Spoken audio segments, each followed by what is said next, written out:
Tomen asiento un momentito, por favor.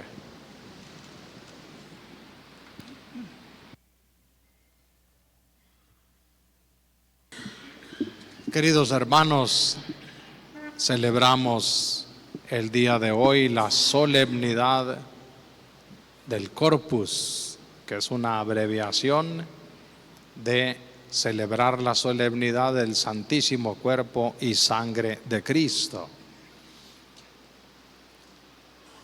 El solo tratar de pensar para comprender y así valorar más el misterio que hoy celebramos se antoja una empresa infinita, porque hay tantos aspectos, es tan profundo el misterio eucarístico que bien merece varios momentos en el año, bien merece haber sido puesto como el sacramento de sacramentos en el septenario de sacramentos de la Iglesia.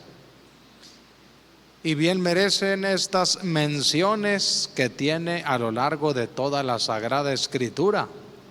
Fíjense cómo en la primera lectura que se nos proclamó, un texto apenas iniciando la Biblia, ya aparece simbólicamente la Eucaristía con la presencia de este sumo sacerdote del Dios Altísimo de nombre Melquisedec, que por la victoria de Abraham ofrece pan y vino al Señor.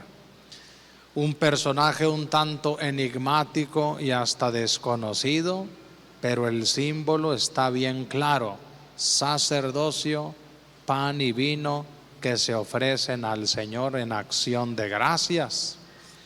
Miren cómo desde ahí va a cruzar el misterio eucarístico todos los libros de la Biblia en términos de alianza, en términos de sacrificio, en términos de pan, de vino, de oblación, de altar, de víctima, hasta que llega al momento culmen de la última cena, de la que nos habla San Pablo en la segunda lectura, tomada de la primera carta del apóstol San Pablo a los Corintios, esa primera lectura que es un texto muy joven en el Nuevo Testamento, escrito a unos 15 años a lo sumo después de la muerte de Jesús.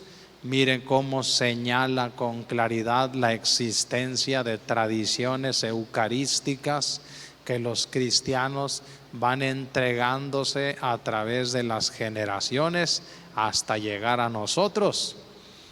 Por eso con toda claridad le dice San Pablo a los Corintios: hermanos, lo que yo mismo recibí es lo que yo les entrego a ustedes, que el Señor, la noche de su prendimiento y de su muerte, tomó pan estando sentado a la mesa, lo partió, lo ofreció a Dios y se los entregó diciendo: este trozo de pan es ahora mi cuerpo que se entrega por ustedes.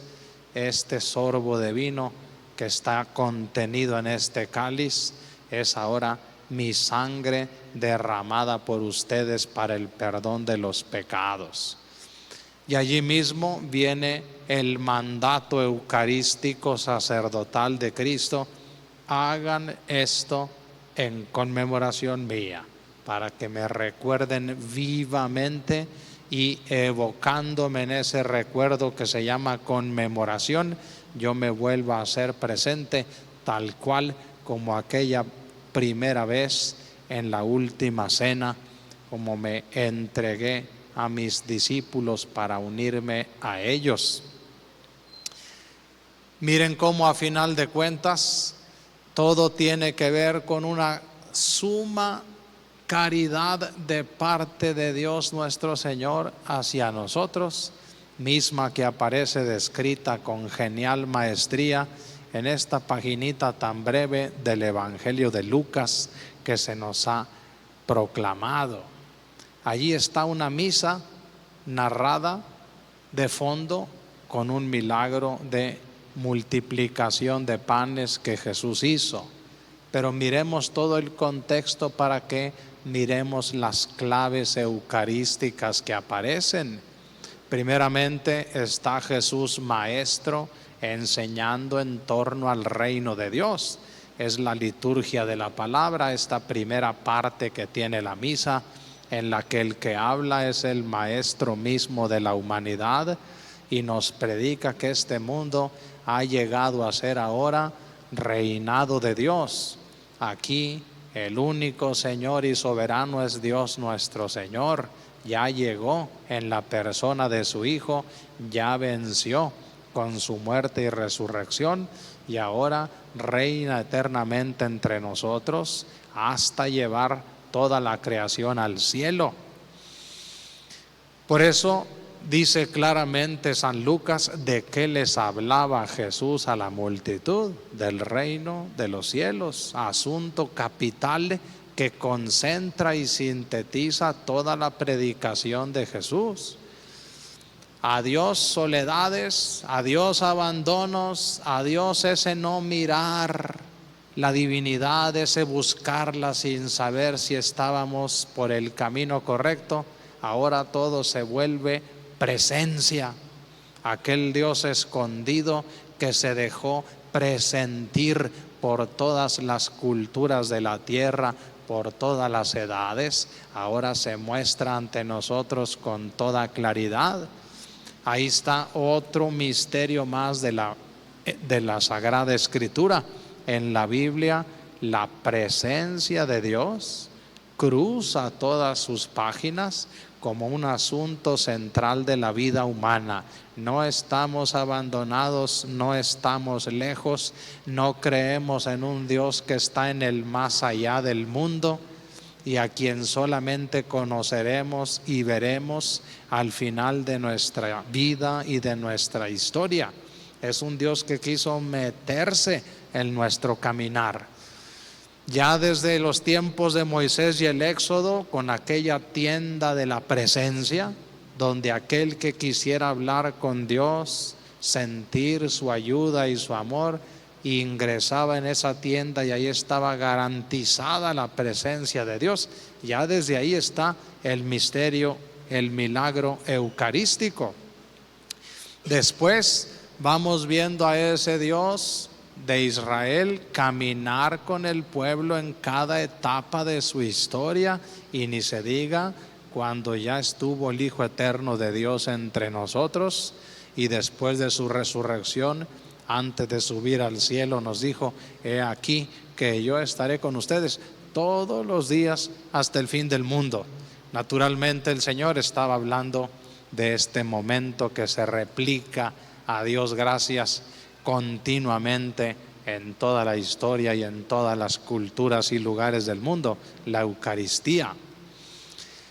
Miren, continuando con el relato de San Lucas, cómo inmediatamente después de que los ha alimentado con la palabra de Dios, que le da sentido profundo y claro a nuestra existencia y a la vida de cada uno, su propia iglesia, incipiente apenas allí, es la que tiene ya la sensibilidad de decirle a Jesús: despacha a esta gente para que vayan y se alimenten, estamos en despoblado, que vayan y se consigan algo.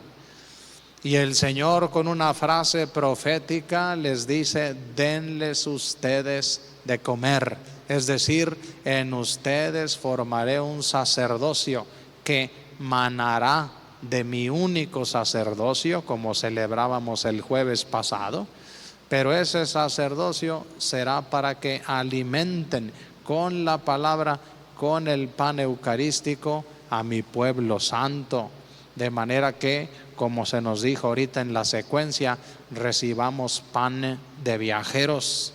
Somos viajeros hacia la eternidad, pero no nos vamos desfalleciendo de hambre. El Señor nos va alimentando con el pan de su palabra y con el pan eucarístico. También es importante caer en la cuenta en ese texto de San Lucas, cómo le presentan la pobreza humana al Hijo Eterno de Dios. Mira, estas ofrendas tan pobres que tenemos, cómo podrán servir para alimentar, aunque sea con una fracción, a estos que, contados solamente los varones, son 5,000. Miren cómo el Señor nos enseña que la Eucaristía exige la fe.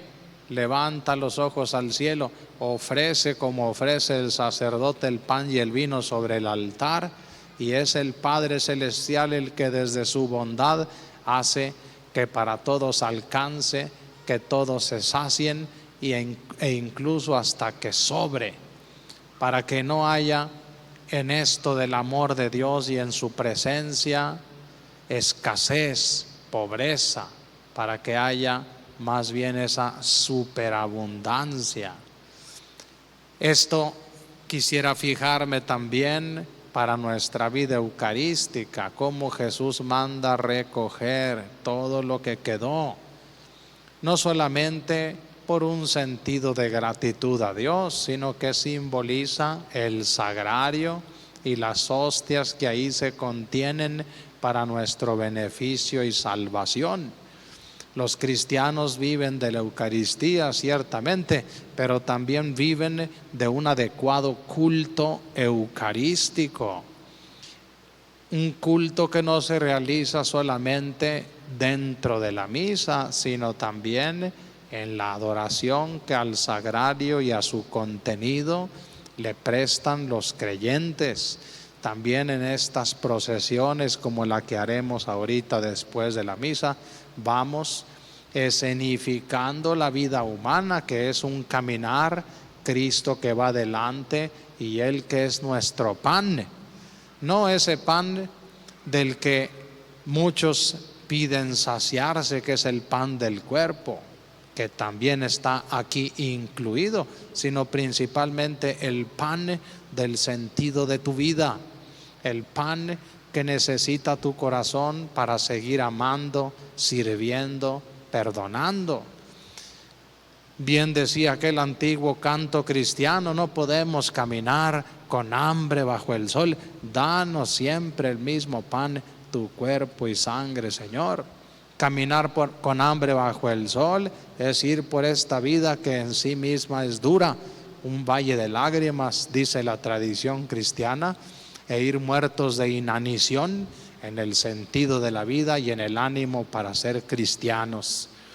Que valoremos todo lo que el Señor nos da en el misterio eucarístico, que todos los que podamos acercarnos sin impedimento a Él, busquemos preparar el corazón con la confesión, con las buenas obras, con la piedad, para tomar parte de este pan que se ofrece gratuitamente a todos, con la única intención de beneficiarnos eternamente.